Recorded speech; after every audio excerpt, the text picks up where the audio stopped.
ya goro nyame nka ye ho no hu ye mobo ni ebeba ni men kan ko akiri ma yi nsem ye no pe akire masa afre mo ya asofo no kuna mpo a omo sei omo time no ayan kire me nkotum mi ma ko ye adwuma edi abo ma Ghana sa adwuma na mi to Trump and ma be two we no mo so amo ha wo no say ay business ni ye no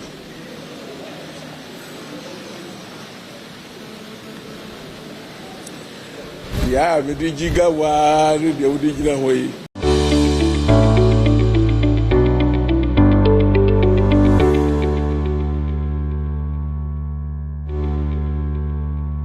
Abusia mama wakwaba emfa embra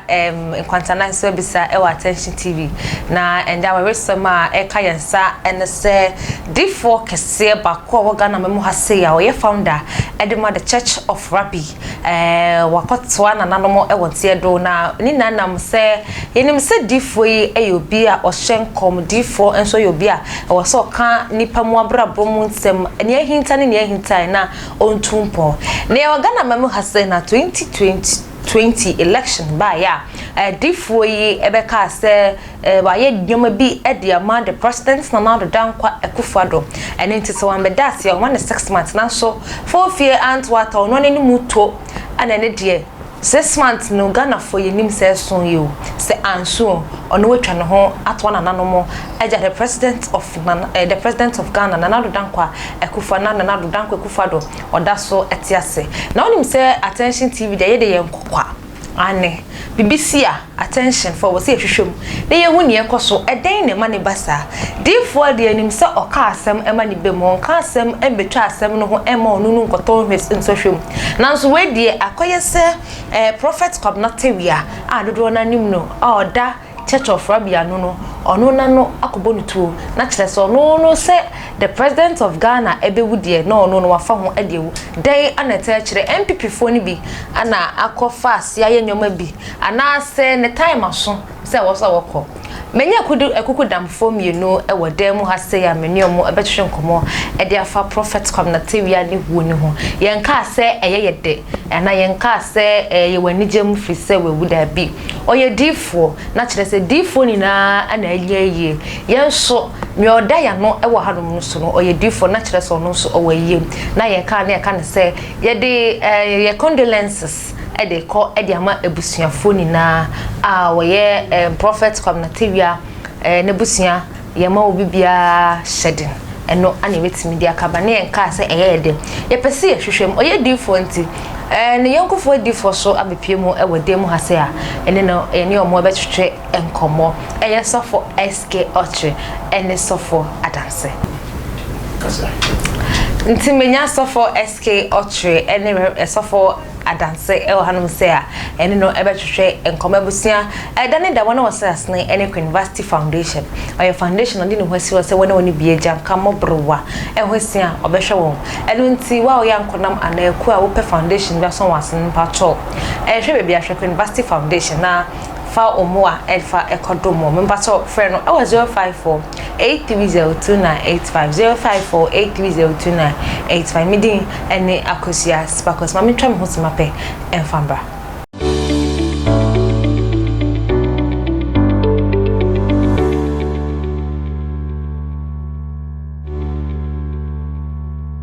Abusia mamenda wase se wonya bre ede twema metwa me ho ede eba ye se na ye dikan e ka no ye fa Attention TV so ene enkwantana so bisa ede ama family of the late prophet KWABINA TAWIAH ne condolences ede ama ebusia nyina se omo hyede na watofom no na kire se enye omo nko ana wo hyede Ghana for D4 ni na hyede eno nti menya D4 mienu e wodem hase ya ye bedwedwe mu ebe mu ka se papa ye ase onim nsem fa the New Patriotic Party ye MPP ho onim nsem fa mo ho paaye no kre ana ase oka se the president anado dankwa ebe wu no ntino obi a ono so bo ekufado ho pan afa akire e de akoku no ana ase koye se shatawale die no sofo se obe mewu nanso me ami twa mama ye se mewu na kire se sofo na asem okaye no ambem ye be hu no kre no e wo ODIFO yi afa na yenko starting komo twetwe no ano ebuse mama kwa aba yeah mejide se bibia eye boko yesu adomo bibia boko na maye ODIFO na maye asofofo ya musum nyame muka nyame adwen de kire nipa na muka ensema ema nyame ema enso enya menkrahye se mefiri mu no enwa na pa yete ho ana yenka bi nhyimu ana yete se prophet KWABINA TAWIAH efrim answer na no then obeka kire ebusiafo ne church members so for eski yo atiefo ya mama good afternoon you sanya humanity we ya beka ho asem die 7 previous enye yepe ana dia ya prepare say ene ye bana ya be treat na mo oye accident esi o adwumanim na ye bana ya be na oman bi ti se Ghana ye betra sama niama na se wi ne ate committee a won ko hwem Ghana ne ate won okay enti papa yi dey am say aye unexpected emergency unfortunately enti say ye be ka say what committee a ye be hwehwem attention TV for Adaroma committee a ye be hwehwem am say yanka bi anhyem na yate bibi etisa na me de na me di achinye se entumi nsi papa me sofo mo jana sofo me na antimi ni pa ntimente ne yare na matini wu nti ye ba ye afi ye uroro mu ya na confirmation abase wu ti etumika owo so nya de a ye de di agro nipa odi mu Ghana udupon kese pa si menyini se de be di agro nti wawi na wasem kan no na obeka bibi se papa yi abo my Ghana da ese o my Ghana ni asori nyina asofo nyina ifo nyina anya yi nti ye hwe ni esimu na ye de aka papa yi be gira TV so kan se waboa o my Ghana nkanka omanpani a odi anim ene ne party abra omo party ne benya seat no omo be hu ono so ye adwuma odanse fo no wan na ono omo ye adwuma omo etie ne tie se mo ka kire na na kufa do adom no ma ne na kuma so ade abem ete be mu wie no omeka re am se no ka be bi process se omanpani dada do mama na te so anka oma komune no because oye bi man ma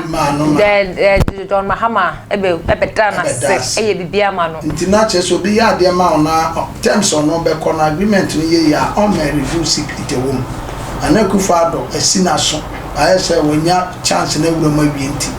o ma papa no be kan ya waye no nsumam e de kire o man Ghana se insisho no ne ye no di so a kam nye sure se obeba abeka na DIFO na wo right because ye jam ye juma nyame adwen na waka kire no because oni ne ye juma mu ko nyame anim nti ai da some fast dan ba ya utimi ba national television so be sa ono nti na wo bisa me amamanya akwanya na me beka bi but that no point can say you say ya san ba hona mafe obi anu a ye DIFO a ye bofo enti din di se nanka e wo se oye bibi because se woni obi aya ade wa ba bisa woni mu ko nyame anim mu ye bibi a eni kwanta oba national television so ebeka na me ka bibi se woni obi Paul ka se kosunsuma e saba hune nti woni obi koye nsumemu ade a fotoka se mo se secret na mo koye a se wonye obi a me dia me rade anya hwe a ebedu mmiri bi na obeba be review secret wo public nti papa ide me na me obi but atesem no na ye ka bi na ma obeka se waboa nimpa bi a etesa amakuo bi etesa but o ma mfa na nyidie amman na obeka we kire se adwuma na ye no se ya hwe ni ya ebedu mmiri bi no adwuma na mpo be ma ya hwe ase we kire se adwuma na ye no ese se ye hwe ni ye me ka sem bi abesi ODIFO bi a ni wo se we bet otete no sa wo kinkan Ezekiel Nyankopon ana Isaiah 38 na Nyankopon suma Isaiah say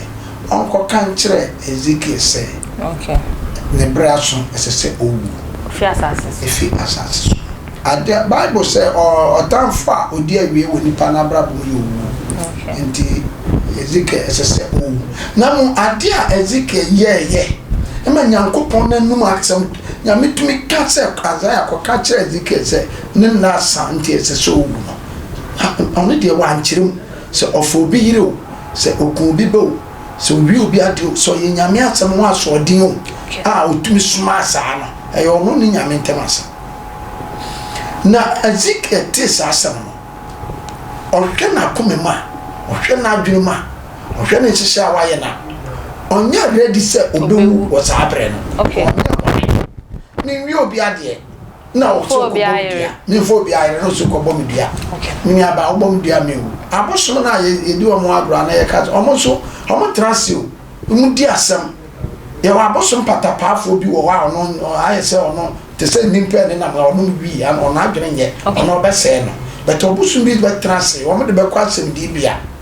no ma trase u se no wa asem na ni kwa se be enti Ezekiel mu se menye ntum se mewusa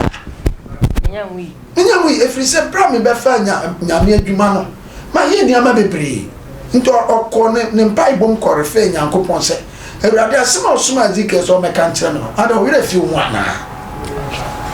ene adifo hu ana ne betumi aka asema tisi ana ohwe no so yie adi nyame mraso na bibia tisa aba wa ka kire nyame o se Ewurade ade na o kasa we refi hu ana kai se me be nyawe so me ba na oma ewudi sem wom abosom sem wom papa no niama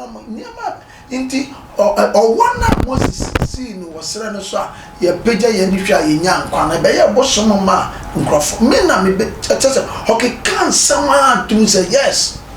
inti se braso se nipa de ontumi ye papa dai won ade chubu o so me no ntama asama de utumi ka kire me ade na osuma obi so me kan kire me say mimu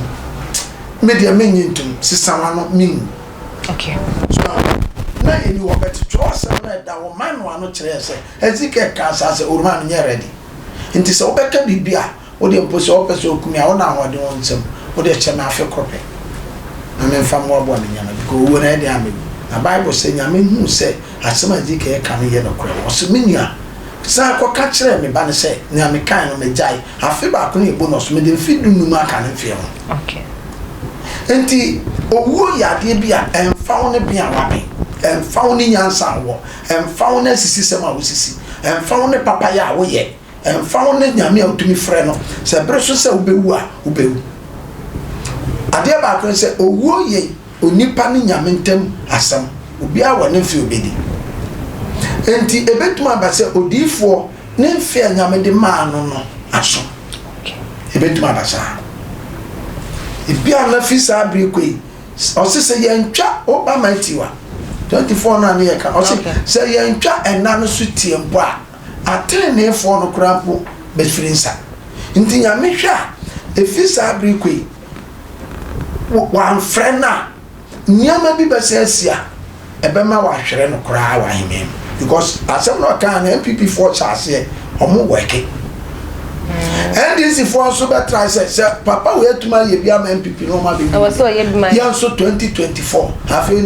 na so fudini be ye politics na oni ba jeje na ko baby because ono so ba gini ho atum say MPP ba power meka ho nti ane NDC so metry na so fudie no be ye te say o de be ye amamu nti nyame pam no twa no nyame adwene mu no cut everything off. Okay. Wafana de oni e 1 2 ebetuma ba say MPP for na ye no omo koba e kwan a adwene a hyehyɛ ya omo di bu o man Ghana no omo mpese obi be sori atia o man na obi be sori abechare nya na obi be aban bi betra so sa aban no we betwem na obetra so no ohu se oba me sofo kire ho na obegye mwa obegye mpaibo wo me ho na se ode buni man no ana ode yeto abawie na owini a onum se mre bi beba me obi beba me ho me na me ye na oduni nti me kuru ya so matumi aye na defeat nti mesa meya ma wenti ntentem no owini wie no hwe nyama kakra no asoma ne nkrofo ni bi na oma be we fi ho oma ga na ya oma ya yetumi na meke abesinko Tibetu abase MPP for no nim kwan o modi Ghana efa so MPP for nim kwan a Ghana adwene a apa yitirim say 2024 wo mo mpese o mbe free so because omo minister bi be kan say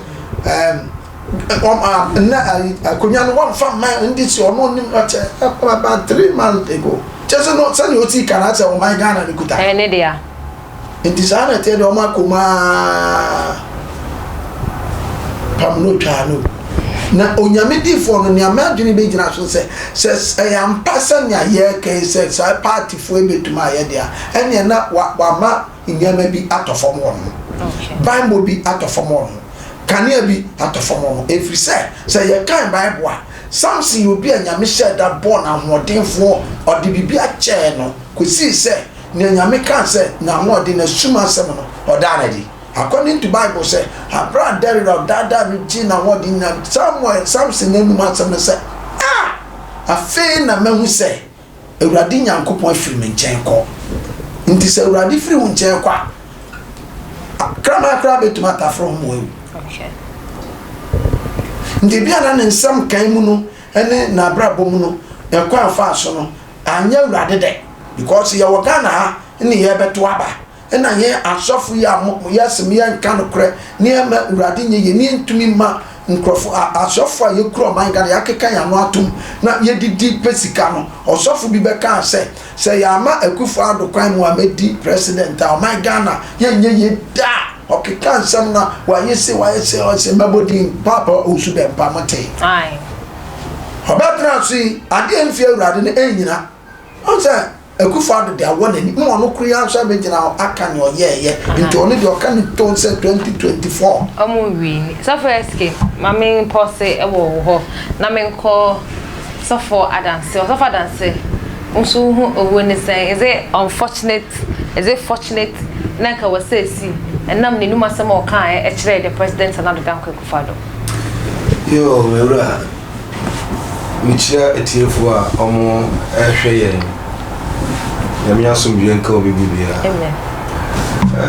Ni obade am pese ma oti ase ne se. Yali D4 KWABINA. Tvgh. Send be try the short ni. Yes, baby any one mo a. Emusi pinbo no mo janya den. Number 1, me Tvgh so. Menua so for ODIFO so ya ntise corporate reality ya ya labi ya ntise ya say na koto hospital na matra ya ntise ya say ne asma ba diom na to ambulance muko